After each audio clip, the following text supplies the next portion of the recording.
Okay. All right, let me just check real quick.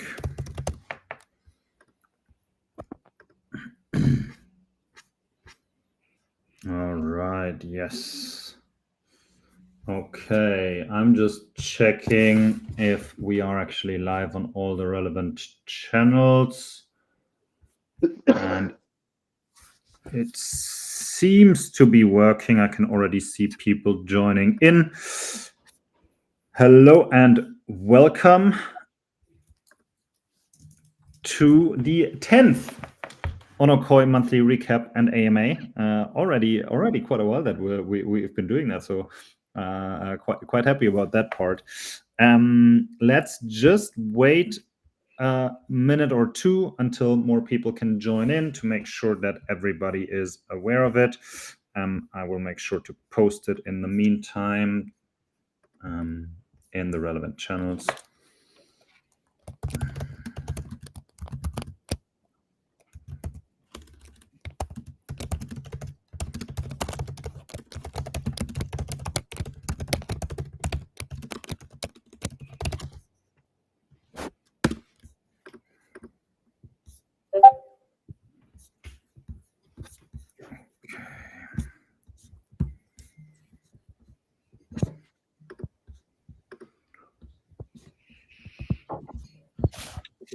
Give it a second.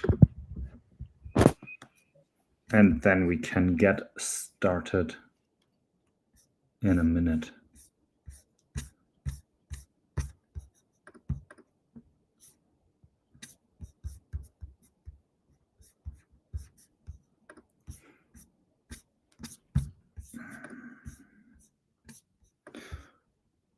All right. Then I would say, let's not waste time, but really get started. Again, happy welcome to the 10th monthly AMA and recap. 10 times already. To be fair, we actually did it 11 times. After the TGE, we had like a special episode, but this is the 10th regular session.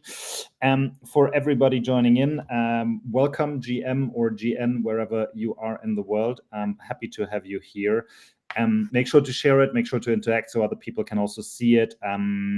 We will be having the full live stream obviously available on our YouTube account shortly afterwards. It will be made automatically available. So if you can't join the full time, no worries, you can actually check it out there.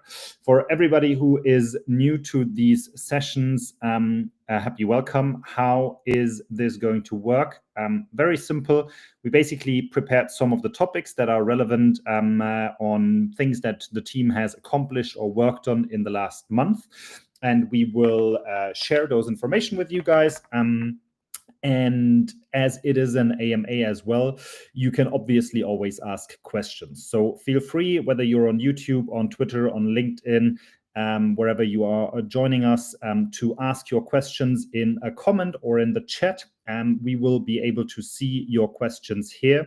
And then depending on whether the question actually suits the topic that we currently talk about, we will be answering it either immediately or shortly afterwards. So feel free to ask whatever questions you have at any given point in time. And before we start, maybe a 20-second intro per person, who you guys are at onocoy, what you do. Maybe Lucy, you can start. Hey guys, I'm Lucy from onocoy. I have a background in GNSS, so I'm an engineer actually. And in onocoy, I work for application engineering and marketing communications.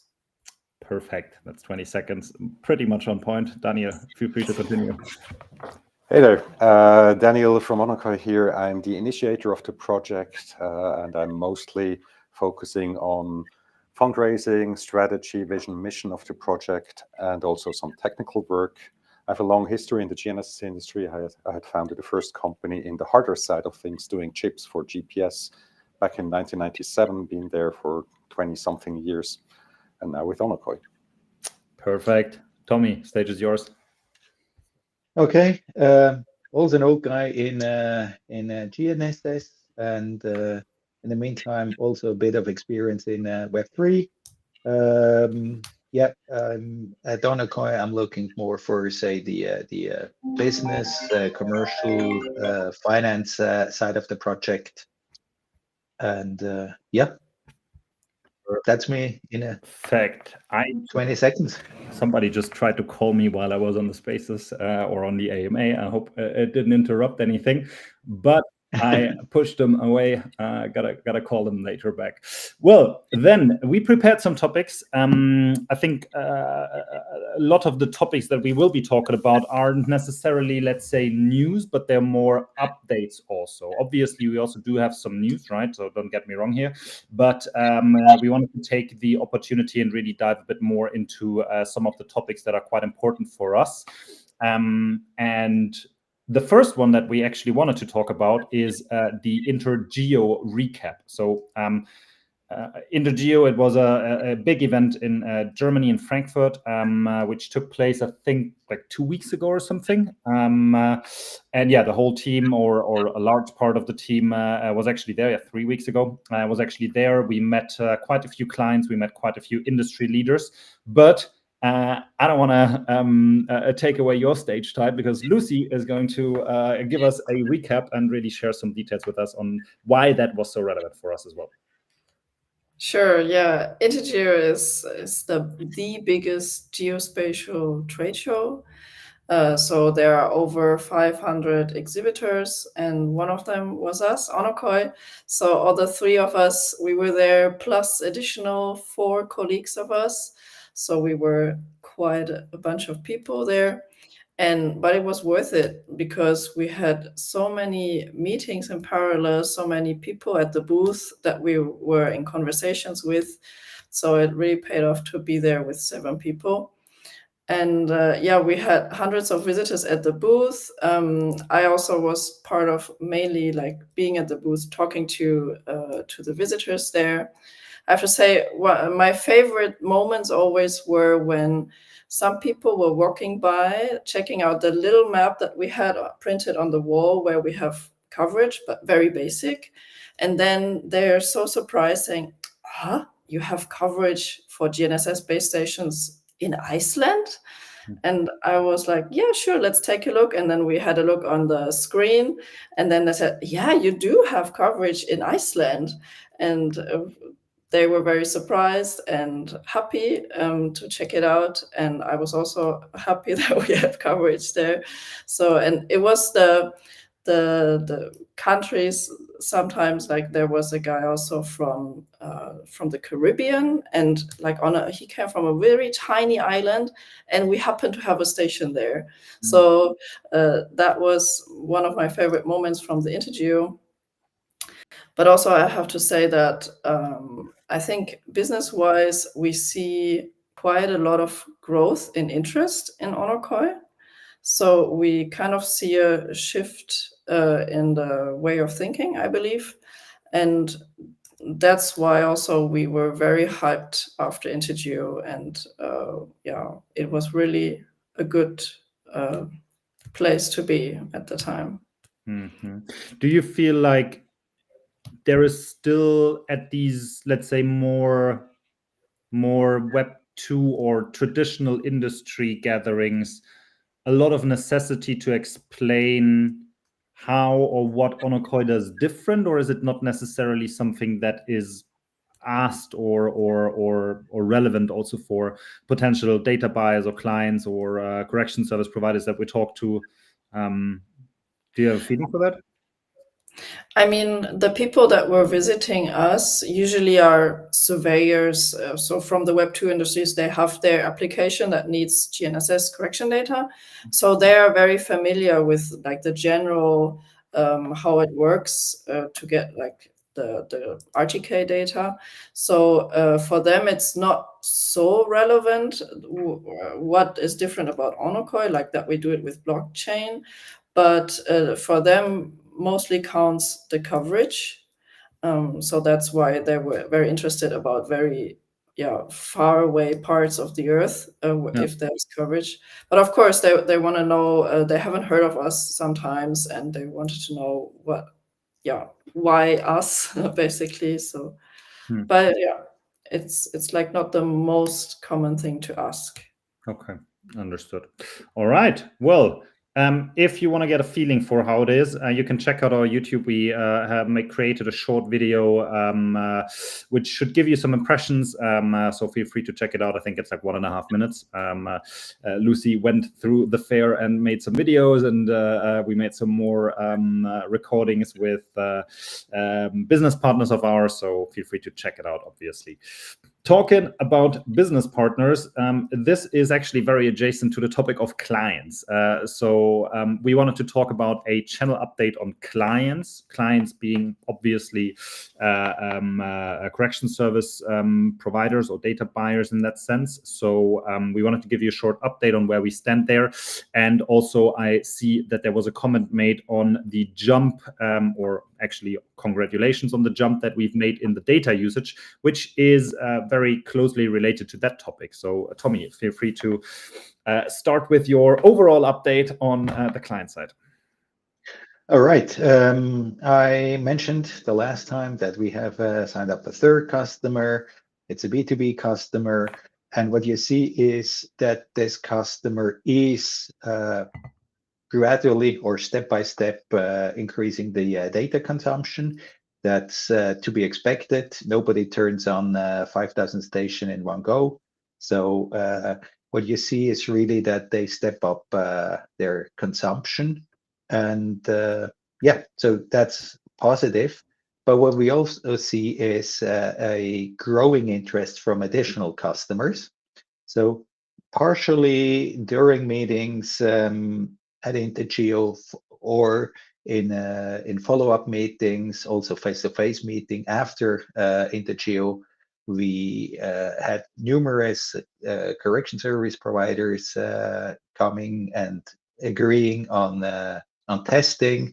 There is yet another trial with a new one, and so you see, it's that's part of the growth strategy. So we're talking to more and more of them, and yes, it's B2B, so don't expect that you see this big step function tomorrow. It's with a 5x, but you see many smaller steps, and expect more of this to come. Having said this, in visits to our customers and during the close cooperation with the existing ones, we see a need from them or a desire to them to turn on more and more of our stations. Now, it's evident that not all the stations meet their criteria, and especially they do seek coverage in areas where they don't have a strong footprint yet.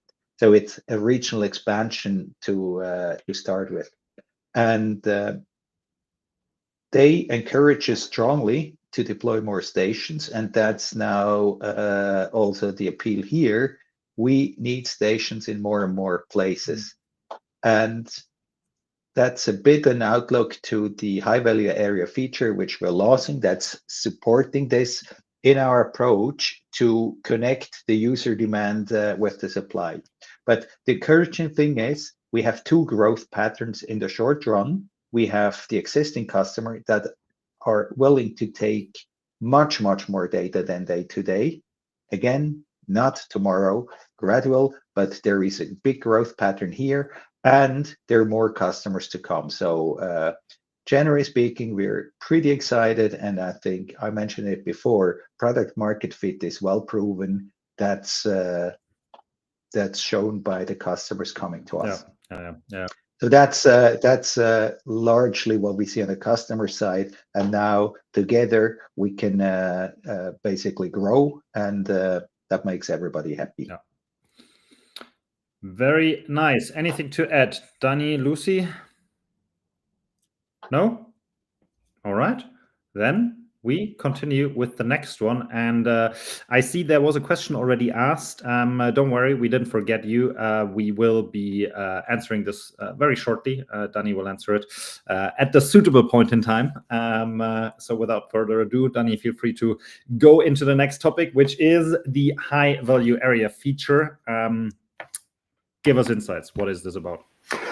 Sure. As Tommy said, so we want to drive the growth of the network, so the growth of the miner stations in areas where we do see demand, and in quite some areas we could actually be selling much more than what we currently do, and hence we have the high value area feature, which we had experimented, I think it was like 3 months ago, where we had a manual high value area where we said, okay, in Malaysia and some other regions, there's a multiplier on the rewards that people get for a certain limited time for a few months. And that had worked really well. So people installed stations there, profited from these boosts that were installed. In the meantime, we've developed this feature in a more automated manner. I have nothing to show yet at this point in time because it's not yet fully done, but it will be woven into the same engine that also does the streak appreciation. So the feature that we introduced a month ago, where people are being extra rewarded if they have a long-term availability of their data. In a similar way, also high-value areas will work slightly different. So there's going to be a polygon on the map which says from this time to that time on, there will be this and that budget that is additionally distributed to people who make installations in those areas. And then in a similar way, you would see how much of that you get once you do install a station. As it's not yet fully done, not yet fully tested, is essentially there, but we're not yet ready. But more importantly is also we don't have solidified the plans where those next high-value areas will be. We have a long list of countries where we like to grow, and we go them step by step. We haven't yet fully made up our minds which comes as the first next high-value area.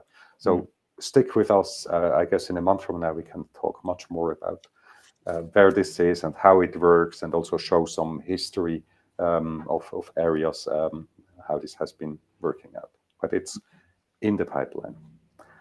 I have 2 other things, though, that I'd like to show, and 2 new features we had rolled out, I think, a week ago, and both are for the demand side, so more for the customers in our ecosystem. And I'm sharing my screen if you let me do so. Give me 1 second. There we go. So here on the tab and trip clients, so this is where people who consume the data, like those 3 large-scale paying customers, but also smaller-scale customers, they go here, they create a credential, and then they can connect their rover device or their servers to retrieve data. So that's no news. So you see here, for example, I'm currently in my account, I'm currently consuming 3 parallel streams using this account. I'm doing some testing in parallel. What is new now on the one hand is that we're showing this here. So you see 3 devices online, you see all the details down here. But the one new feature is we have this browse reference stations button. Now, if clients want to use data, especially if they want to use them in bulk, then just looking at the map and seeing what is the name of this mount point and looking at the individual data is a bit cumbersome. So we created this view here, which gives you the whole list of all the stations that we have with various characteristics like sky visibility percentage, any information that we may have on the antenna and on what receiver type is in it. And we'll be adding additional things like the other quality measures, like the signal quality, but also its components like code and carrier phase RMS and cycle slips and those things, because that's really important to the clients. What is the availability? What are the signal qualities that those stations have before then they choose for their own network which stations they use. Traditionally, this had been done in what is called a source table, and we do provide a source table, which is a long list of all the stations, but the information content is not that high there. So that's why we have now a UI to give that information. And what the team is currently working on is also an API which will allow for the clients, but also for miners to directly, in an automated way, retrieve such information directly from our backend. So for the demand side, for the clients, this would be those values that we see here that they could browse if they have a valid Android client credential. So it requires an active subscription on a credential. Then they can retrieve all the information for all the stations, including also their own consumption in a programmatic way, but also on the miner side. Also there you would get the information, the publicly visible information on what other stations are around, where are they, in a coarse way, because we want to protect the privacy of station operators. So the actual location of the station is only accurate to around a kilometer or so that you're not disclosing where exactly you are located with your station. But through that API, you will also get views on your own station in a programmatic way. So if you want to build your own dashboards or do whatever home assistance integration to monitor your station, you can do so soon using that API. That is still in the works. We're going to go out first with high value areas, but the API will soon follow. The other new thing I wanted to show here is an interface which allows clients to retrieve their consumption data. So in many cases, if people have multiple accounts, they want to know how much has each of those credentials consumed, as in data credits. There is some charts in the dashboard, but now they can also export that. So you can say over the last 2 months, at the moment it only goes back 2 months, which credential has used how many data credits, which is a means of essentially the usage and in turn also the cost that they had paid. This comes in the form of a CSV file that then can be imported into Google Sheets or into Excel or what have you. I think that's the new features focused on demand side this time. The high value areas, and again, more on the supply on the miner side, and that comes next. I think that's what I wanted to show. Okay. I could also take that question up right now. That was on the Mtrip caster decentralization. Yes, it's this question. Yeah.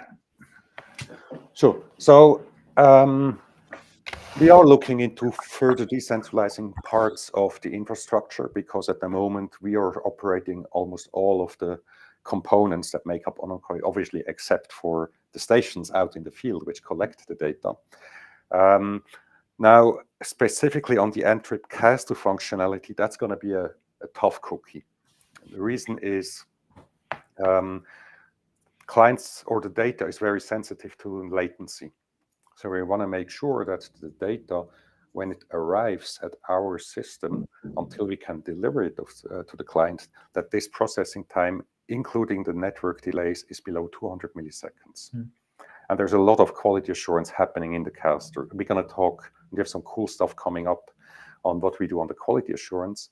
We're going to talk about that in a later AMA. But the processing is pretty heavy and it needs to be lowest latency. So we're looking at actual network latency of 10 milliseconds and less that we like to guarantee to the clients. Hence, decentralizing the actual caster functionality is going to be really tough in a traditional way. And also comes on top that devices typically they need to have a IP address or a server that they connect to. So that's probably not the next step in decentralization, but what we are seriously looking into is decentralizing some of the validation functions that we do. As part of our nightly processing from every station, every night, we determine the location of the antenna down to millimeters accuracy. And that is important because that reference location of the station is then being used by the client device to locate itself properly. It needs to know quite precisely where is that reference station. And this processing is quite compute intense. It's not real-time required, but it requires quite some heavy number crunching. And we're looking at a way to decentralize that, likely with a decentralized compute network. So we're looking at various partnerships with compute. There's quite a number of DeepIn projects which provide compute or decentralized storage.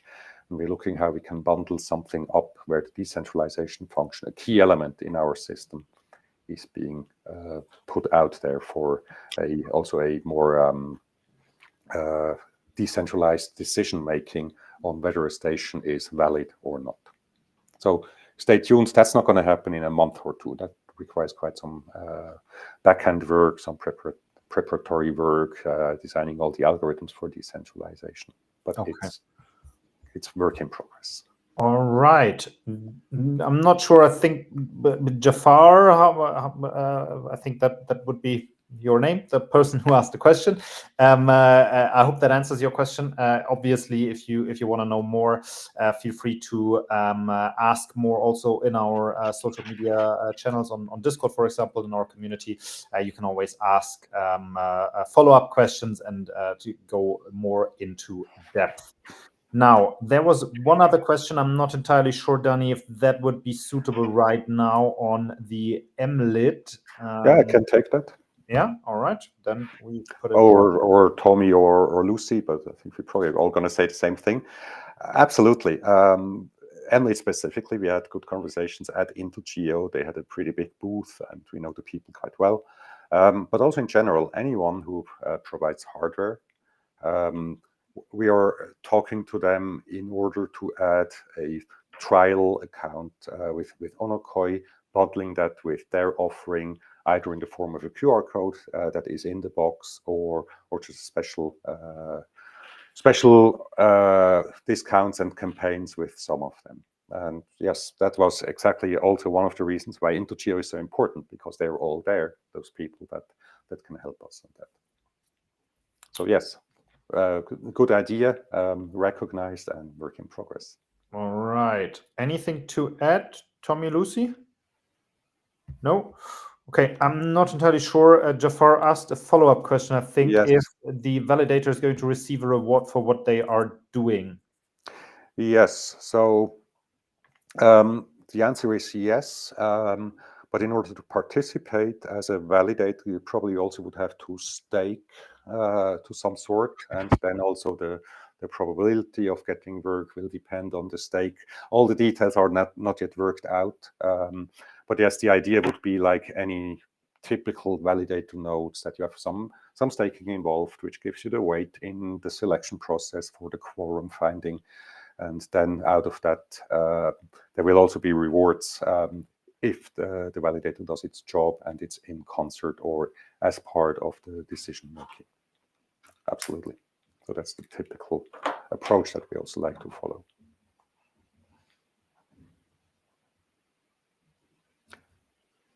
All right. I think this time it's not Tommy and me who disappear from the live stream, but it's Dominic. Oh, here we go. Or no? I see him. I see him, but we don't hear him. He's, yeah. You speak sign language, Dominic? Now you should be able to hear me again, right? Yes, we do. We do. Okay, that was weird. I couldn't unmute myself. I have no idea why. Sorry for that. Well, then, Tommy, I think the stage is yours, right? Streak appreciation feature, recap, status, deep dive, call it what you want. That's your stage, right? I think Lucy wanted to take this. Lucy wanted to take this. Well, We can also do it. All right. So you want to start? We do have some first numbers. Yeah, we have some first numbers. So we have about 1,400 stations with a streak running, which I think is quite impressive. I mean, we have been running this for about a month. So the longest streak that you can have is 29 days. And there are quite a number of people who already have this high number. So a good job for, like, doing that. And we also have some numbers on like what is the most common reason for your streak to be interrupted, and it is the availability. So that means the most people, if they lose the streak, is because of the station not being online for enough time, or during the online time not sending enough data. So this is the main reason why the streak would be halved, because this is kind of the result if your streak is missed, that your streak is going to be halved in days. And yeah, so the availability is the main reason. So I would say for people who would like to keep their streak ongoing is that you pay extra attention to the availability, to the connectivity of your station. Make sure your internet is well. If you have Wi-Fi, make sure that it's not far out of reach of your router. So that would be my advice. Anything else? Well, maybe just the one comment. I've heard questions whether a certain hardware qualifies or doesn't qualify. Given the high number of stations that have at least qualified once, it's evident that our hardware partners' hardware qualifies for that. So it's not so much which hardware. There are subtle differences, clearly, but the big thing is what you do with it, whether it has the availability. That's the decisive point. The hardware works. Yeah. All right. Yeah. If I may add to the streak appreciation, I mean, every once in a while in Discord, people say, "Ooh, this is very tough to reach, and 5 minutes of downtime will ruin it." Well, yes, I mean that's why we give extra rewards to those people who who have a permanent connection, because in turn the clients they don't want to have interruptions at all from the streams. So I mean that's how it was designed, and sure we could relax that, but then we do this for the real world, and those clients they want to have a permanent stream of data. So I think it works as designed, and it creates the right incentive that we need for the market. And yes, if the internet goes down, this is unfortunate, and it does happen. We are not resetting the streak to 0. We only put you back to half to where you were, and I think that's also a fair game. So if you have continuous outage for days, yes, every day it will be halved from the previous day. Well, that's the consequence, and I think that's a fair deal. The base rewards is not touched, so it's always an adder on top. So I think insofar it's designed, and I think it serves the purpose of why we do that in the first place: high availability of decentralized streams.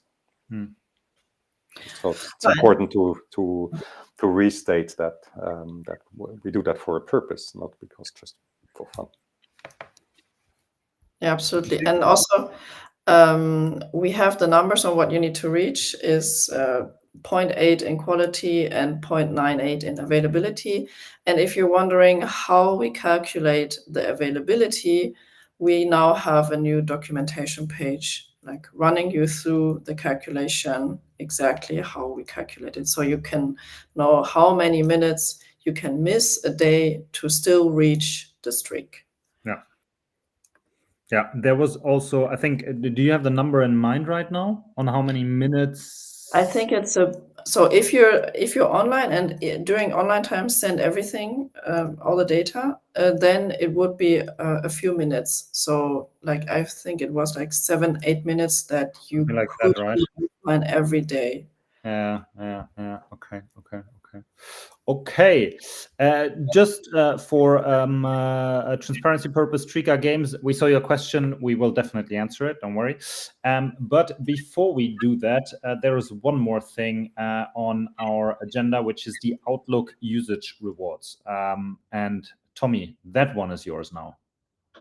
Yes, correct. Very good. But and I give you, but because we're in the game of telling you a few numbers, just a short recap of the Asia campaign before we talk about usage. During the Asia campaign, we added about 150 stations in Southeast Asia. These were the 6 countries, so 7 in Korea. Japan is higher up at 30. Malaysia took the record with a full 91 stations. Taiwan was 11. Singapore, a tiny place, admittedly, only 0, so not that much. But then, if you look carefully, in Malaysia surrounding Singapore, there were stations added, so indirectly that helps as well. And in Thailand, we were at 10 additional stations at the end of September. We had quite some lessons learned out of that. So the one thing is that if you have a partner, a local partner that obviously accelerates, that's something we take into account going forward. The availability of legitimate availability of hardware is an issue in some places, and then awareness. So we'll address these points, and the conclusion is that we have to pay more attention to the regional necessities for a successful campaign, but this all flows now into the future campaigns, the high value area related campaigns. So that's just for curiosity. Now we also know that we don't have to do full countries. We can do just part of a country and pay and regionalize it even further. So yeah, there are quite some learnings from this campaign which flow into the next, but I felt it's probably interesting to see that the campaign resulted in 150 stations that would probably not been added without that. Yeah. So going forward, there is another feature we're working on. It's something we've been mentioning for a while, and it's the usage rewards. It will come after the high value area feature, but it hopefully doesn't take too long. And what it is, it's essentially we're taking some of the revenues and pay it out on a regional basis onto the miners in this region. This is an important incentive for miners, and that gives an additional upside. So the base reward is essentially meant to cover sort of the core cost for running it, but the upside will come from the usage, and the system will be designed that people can work together rather than competing with their neighbor, because let's face it, if there is one single station in a certain area, there is hardly going to be a customer. People want redundancy. So it's about working together, bringing an area up, and then pushing the demand. That's how it works. And this is what our usage reward feature will support. So we'll distribute on a regional basis, obviously dependent also on how good a miner is. A good miner will certainly get much more than a worse one, but that's what it is. We'll put a certain percentage of the revenue into usage rewards. That also allows people bringing on station regionally really to participate in the upside within their market.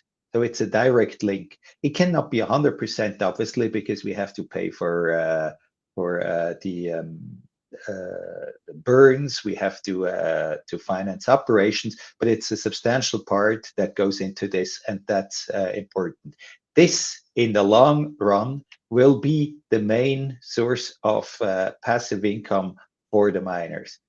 The importance of base rewards will fade, and this is just coming from the halving we have. So the pool of base rewards will shrink, but the pool of usage reward will massively grow. So this is certainly a big upside, and that's highly attractive. If you think it through, we will issue rewards in tokens based on a certain percentage of revenue.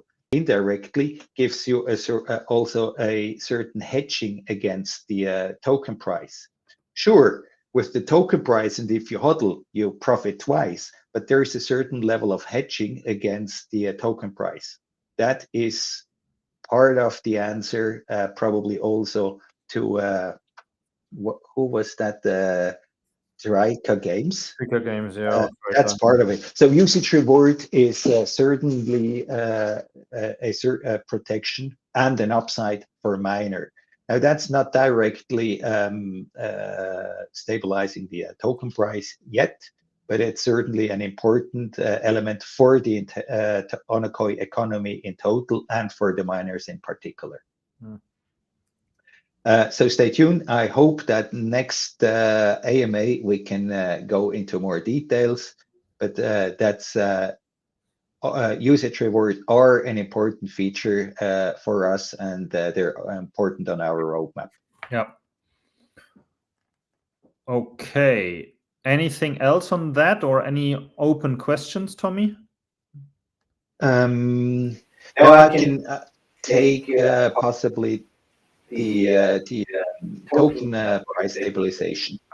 We're looking into different things, but the obvious thing we're working on, and that's the true driver for token value appreciation, is growing the business. As you hear, we're spending a lot of energy, and we do have some success, but it's a B2B business, so it will take a little bit until the revenues massively grow, and in consequence also the buybacks and the burns. But this is the true driver behind this. So it's not a short-term measure, but it's a sustainable one. We're evaluating also market making option, etc. That's not necessarily increasing increasing the price, but it should increase the market depth, which is an indirect way of supporting it as well. So there are minor things in the works, but the true token price appreciation will take place when the business grows. Yep. And there are good signs, as you can see also from DC consumption, but it's, again, not a step function. It's many smaller steps, but they all go into the right direction. Yeah. Then we received another question. Any plans to phase out dual band support or rebalance rewards for tri-band dominance? Also, will custom built receivers stay supported long term or shift to pre-approved hardware only? Who would like to answer? I can take that. So phase out, no. There is, I mean, a triple band receiver or even a quad band receiver is way more valuable to the client side than just to say L1, L2 receiver. But I think the way it's currently is, where I think a dual band only receiver receives 30% of max rewards, a triple band something like 80%. Maybe the numbers are plus and minus something, but that's roughly where it is. I think that already sets clear that we want to have triple band receivers at least. If you happen to have a dual band receiver, then yes, you do get some rewarding, but it's not as high as a triple band. So we don't really want to phase out, because dual band still adds some value for some applications, for some rovers in the market. But generally, yes, we want to have triple, if not quad band. Now, custom-built receivers, yes, they will stay supported long-term.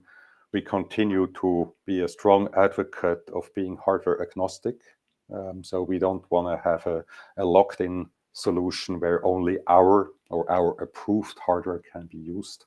There's also no reason why there should be any pre-qualified hardware or anything, other than if we would want to make business on the basis of hardware, which we don't. And our position is on orchestrating a highly dense network for the whole industry to use, and our business is not in selling hardware. I know other projects do that differently. Quite many DPM projects, they actually make revenue on the back of the miners by having $50 or $100 for each hardware that they or their partners, or maybe under a different brand, they sell. We don't do that because there's no need. There is an industry which has been building such receivers. If you have the technical skills and the time to build something from scratch, and you do talk the industry standard entry protocol, you're welcome to join. So yeah, we don't want to design that out, because we think it's an important part of participating in the industry by also giving hardware manufacturers, and many of the hardware manufacturers, currently we have 6, that do special devices, but any other hardware you could also use to just keep that in the system. There's also the good, another good reason is if new hardware comes out, say new constellations appear, or, for example, LEO constellations become present, like low Earth orbit satellites, either from private companies or from GPS and other constellations. That requires new hardware in the field. And if we are staying agnostic, then such new hardware can immediately be onboarded. We don't need to build a new hardware, and we don't need, because the industry is doing that already, and we only would add delay if we were to say, okay, we have our proprietary hardware that we control. If we need to beef this up because of new signals coming, it would be a nightmare to do that. No. We'd rather want to have the industry solve that. All right, then there is one more open question as a follow-up to the token price stabilization question, Tommy. I guess it's something that I can take that. Can you hear me? Yeah. Yes. Okay. Good. Because I seem to have been having some audio problems. Yes, it's not immediate, but sex listing is on our roadmap. But it's a step-by-step approach. So we first broaden, say, the trading, stabilize the token price before we go to a centralized exchange. Centralized exchanges make sense if there is a certain volume. Right now, if we were to attempt it, we would have to pay dearly for it, and then we would probably be removed from the exchange anytime soon once they see the trading volume. So we build it from the bottom. So first volume, then exchange. But yes, it's on the roadmap. No. Okay. Then we are 47 minutes in, and I don't see any open questions. Thanks for the idea, Avril Jill. Obviously, as said before, if you haven't joined our community on Discord, feel free to join it and continue the conversation there. In case you want to rewatch something that we said, the video will be available on YouTube probably like a couple minutes after we closed it, so you can always rewatch it there. And well then, thank you very much for joining us today. Thank you guys, Tommy, Lucy, Danny, for diving into the different topic areas. And then we talk to each other end of November again. And I just want to give a quick shout out to like Lardell. Thanks for your comments, and Alex also. Thanks for watching. Kate Crooks, your scene. So big shout out. See you next time.